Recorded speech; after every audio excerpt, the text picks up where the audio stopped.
In 1931, Thomas Edison said, "We are like tenant farmers chopping down the fence around our house for fuel when we should be using nature's inexhaustible sources of energy.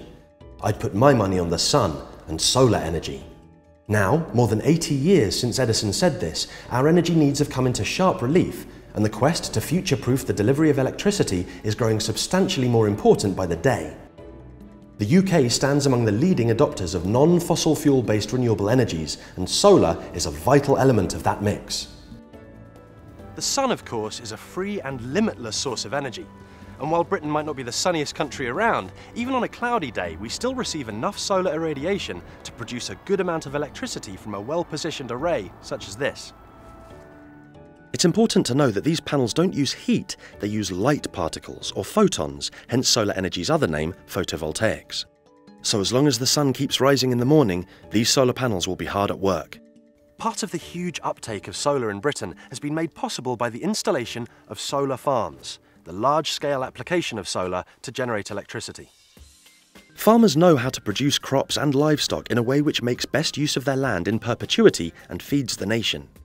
Growers and processors of food have a long history of harnessing the sun for their crops, and solar electricity is just another modern application. And whereas some sources of energy offer no recuperative or sustainably regenerative measures and can actually harm our ecology, owners and operators of solar farms can work with the extraordinary power of the sun to harvest clean, cheap electricity and contribute to powering Britain. These farms generate power locally and feed back into the electricity grid. Once the right site is found, in terms of land use and grid connections, solar panels are laid out in series. They then convert the light energy from photons into electrical energy, which flows into the inverter and then directly into the grid.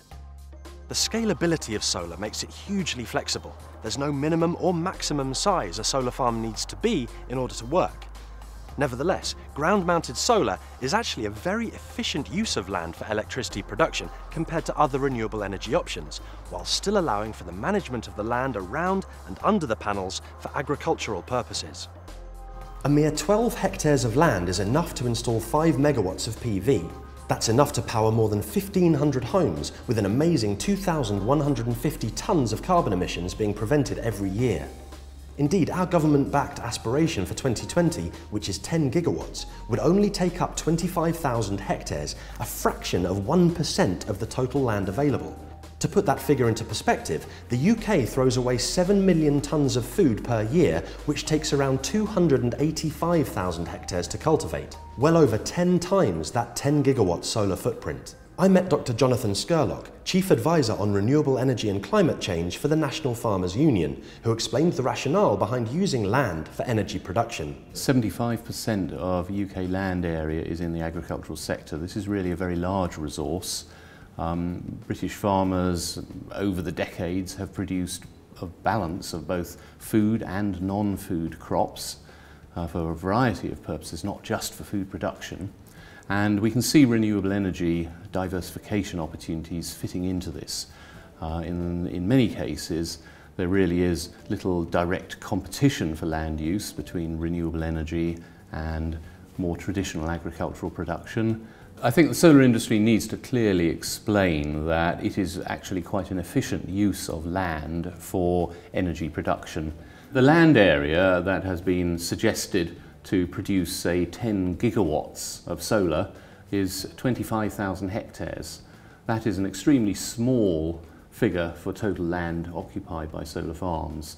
It's roughly equivalent to the UK planted area of a minor crop like linseed. It's scarcely a threat to food production. And so we can see this opportunity for renewable energy, I think, to add diversity to our rural landscapes, meet rural energy needs, and how we can certainly see a very strong role for solar power, ground-mounted solar farms, because of their comparative efficiency of land use in adding to that mixture. The equation is simple and undeniable. The only real way we have to reduce our carbon emissions is to reduce our fossil fuel consumption. So for our nation's energy security, we need to find a mix of clean, renewable energies, and we need to find it as soon as possible. Solar is a cheap, efficient source of energy. simple to install and maintain, ground-mounted solar farms are the best way we have to harness the boundless energy of the sun and to ensure we're doing everything we can to provide for our future.